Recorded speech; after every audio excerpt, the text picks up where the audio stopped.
Assalamualaikum warahmatullahi wabarakatuh. Salam sehat selalu dan salam budi luhur. Baik teman-teman, kita bertemu lagi di pertemuan ketiga di matematika di mata kuliah arsitektur komputer. Nah, di pertemuan tiga ini kita masuk dengan internal memory. Oke, langsung aja.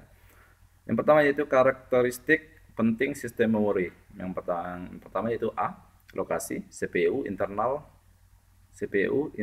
eksternal. Terus yang kedua kapasitas, ukuran watt atau ukuran blok. Yang C-nya yaitu satuan transfer, watt, blok, dan yang D-nya metode akses, sequential access, direct access, random access, dan associative access. Terus yang E yang itu kinerja, access time, cycle, time, dan transfer rate. Tipe fisik, semikonduktor, permukaan magnetik. Terus yang selanjutnya karakteristik fisik, volatile, non-volatile, erasable, non-erasable. Terus kapasitas. Karakteristik memori yang jelas adalah kapasitasnya. Terus kapasitas ini dinyatakan dalam byte, 1 byte sama dengan 8 bit atau word. Panjang word yang umumnya adalah 8, 16, dan 32 bit. Kapasitas eksternal memori biasanya dinyatakan dalam byte. Terus metode akses. Yang pertama yaitu sequential access. Memori diorganisasikan menjadi unit-unit data yang disebut record. Waktu untuk mengakses record sangat bervariasi, contoh pita magnetik. Terus yang kedua yaitu direct access. Setiap blok dan record memiliki alamat-alamat yang unik berdasarkan lokasi fisik, contoh disk. Terus yang ketiga yaitu random access. Setiap addressable location di dalam memori memiliki mekanisme yang unik dan pengalamatan yang secara fisik write-in. Waktu untuk mengakses lokasi tertentu tidak tergantung pada urutan akses sebelumnya dan bersifat konstan, contoh main memory. Terus yang keempat yaitu associative access. Sebuah word dicari berdasarkan pada isinya, bukan berdasarkan pada alamatnya, contoh cache memory. Terus memori utama yaitu semikonduktor. Jenis memori semikonduktor random access. RAM terbagi dua yaitu RAM statis dan RAM dinamis. RAM statis yaitu nilai-nilai biner disimpan dengan menggunakan konfigurasi gate logic flip-flop tradisional. Terus RAM statis ini akan menampung data sepanjang data listrik disediakan untuknya. Terus yang kedua RAM dinamis disusun oleh sel-sel yang menyimpan data sebagai muatan listrik pada kapasitor. Keberadaan dan ketidakberadaan pada kapasitor diinterpretasikan sebagai bilangan 1 atau 0. Karena kapasitor memiliki kecenderungan alami untuk mengosongkan muatan. Muatan RAM dinamis memerlukan pengisian muatan. Terus pengertian ROM dan jenis ROM. ROM berisi pola data permanen yang tidak dapat diubah. Jenis-jenis ROM, programmable ROM atau PEEPROM, terus erasable programmable ROM atau EPROM, electrical erasable programmable ROM atau EEPROM. Terus cache memory. Cache memory ditujukan untuk memperoleh kecepatan memori yang mendekati kecepatan memori tercepat yang bisa diperoleh. Terus sekaligus memberikan ukuran memori yang besar dengan harga yang lebih murah. Terus cache adalah memori kecil yang berkecepatan tinggi. Cache tidak dapat kita lihat sebagai suatu memori buffer bagi memori utama. Terus cache juga berisi salinan sebagian memori utama. Terus selanjutnya pada saat sebuah CPU speed membaca word memory, maka dilakukan pemeriksaan untuk mengetahui apakah word itu terdapat dalam cache. Terus bila sudah ada, maka word akan dikirimkan ke CPU. Sedang bila tidak ada blok main memory yang terdiri dari sejumlah word yang tetap akan dibaca cache dan kemudian dikirim ke CPU. Terus meskipun cache menggunakan informasi yang tersimpan dalam memori utama, tetapi ia tidak berhadapan secara langsung dengan memori utama.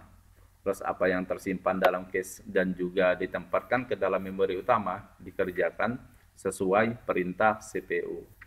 Terus agar suatu case dapat efektif, maka ia harus lebih cepat dari memori utama.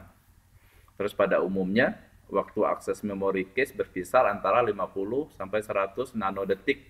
Lebih cepat 5 sampai 10 kali lebih cepat dari memori utama. Terus cache dapat menampung 64 KB.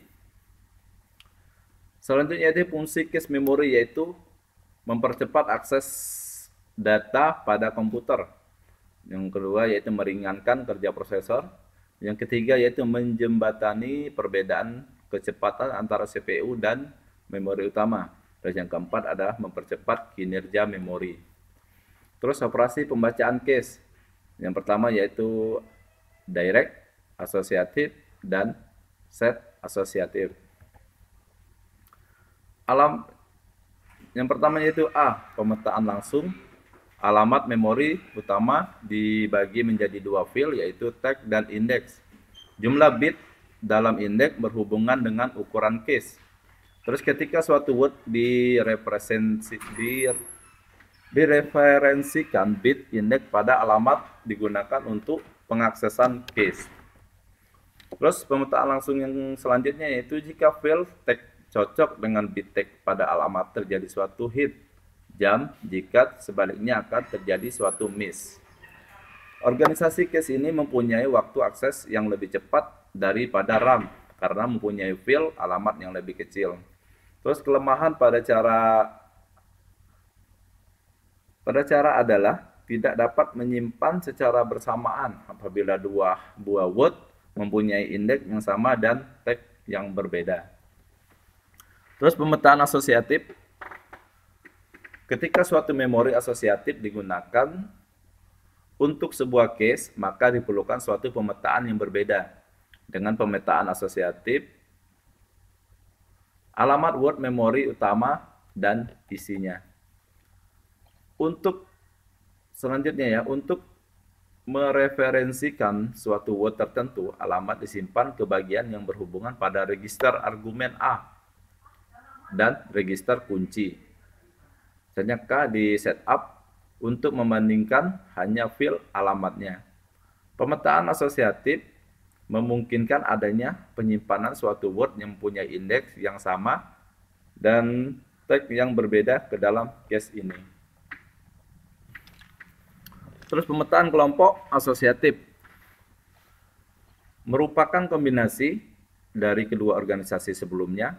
Terus selanjutnya dalam jenis organisasi ini, dua word dengan indeks yang sama dan tag yang berbeda dapat disimpan di dalam kelompok yang sama. Terus karena setiap word dalam kelompok memori asosiatif hanya menyertakan bit tag tambahan, bukan alamat lengkap, maka waktu aksesnya lebih cepat dan harganya lebih murah. Terus organisasi DRAM. DRAM dengan yang pertama dengan mengintegrasikan cache SRAM yang kecil pada keping DRAM generik. Terus eDRAM mencakup beberapa fitur lainnya yang dapat meningkatkan kinerja. Terus operasi refresh dapat dilakukan secara paralel dengan operasi pembacaan cache. Nah, ini eDRAM ya. Terus yang keduanya yaitu cache DRAM atau CDRAM. Mencakup cache SRAM yang lebih besar dari eDRAM tadi ya, yang pertama tadi. Terus yang kedua SDRAM. Yang ketiganya SDRAM. SDRAM saling bertukar data dengan prosesor yang disinkronkan dengan signal pewaktu eksternal dan bekerja dengan kecepatan penuh, bus prosesor atau memori tanpa mengenal keadaan wait. Terus yang selanjutnya itu rambus DRAM atau RDRAM, menggunakan pendekatan terhadap masalah memori bandwidth yang lebih revolusioner. RDRAM memiliki kelajuan sekitar 500 Mbps atau DRAM sama dengan 33 Mbps ya. Terus yang selanjutnya itu RAM link. RAM link ini itu berkonsentrasi pada interface prosesor atau memori dibandingkan pada arsitektur internal keping DRAM. RAM link adalah memori interface yang memiliki koneksi point-to-point yang disusun dalam bentuk cincin. Oke teman-teman, kita itu selesai ya untuk materi yang pertemuan ketiga di mata kuliah arsitektur komputer. Mohon maaf kalau ada salah-salah kata atau salah baca. Dan untuk teman-teman silakan mengajukan pertanyaan atau komentar, silakan ya di bawah ini, silakan disertakan nama, NIM untuk komentarnya. Baik, selanjutnya saya ucapkan wassalamualaikum warahmatullahi wabarakatuh. Salam sehat selalu dan salam budi luhur.